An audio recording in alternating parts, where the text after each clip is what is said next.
সকাল পেরিয়ে দুপুর হয়ে এলো, আজ একটাও মাছ পেলুম না। না, এভাবে আর কদিন চলবে কে জানে বাপু। যাই, বাড়ি গিয়ে দেখি গিন্নি কি বলে।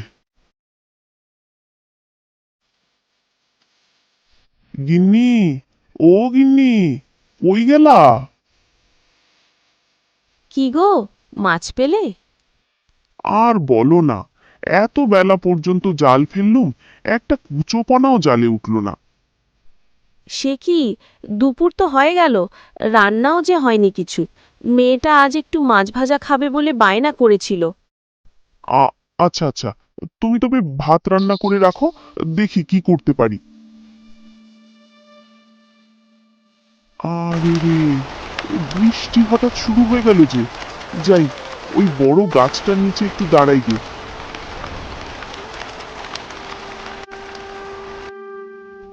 মা, ও মা, মাছ ভাজা হয়নি এখনো।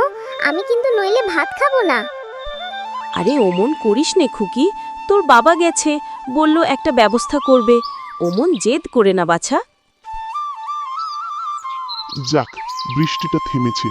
খুঁজে দেখি তো ওই ডোবাটায় কিছু পাই কিনা। এই তো পেয়েছি মনে হচ্ছে।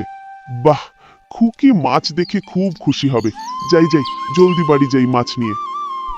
গিন্নি, মাছ নিয়ে এলুম গো, নাও দেখি, ভালো করে রান্না করে ফেলো। এই নে মা, তোর মাছ ভাজা, পেট ভরে খা দেখি। বুঝলে, মাছটা আমাদের ভাগ্যে ছিল, নইলে অমন ছোট্ট ডোবায় মাছ থাকবে ভাবিইনি।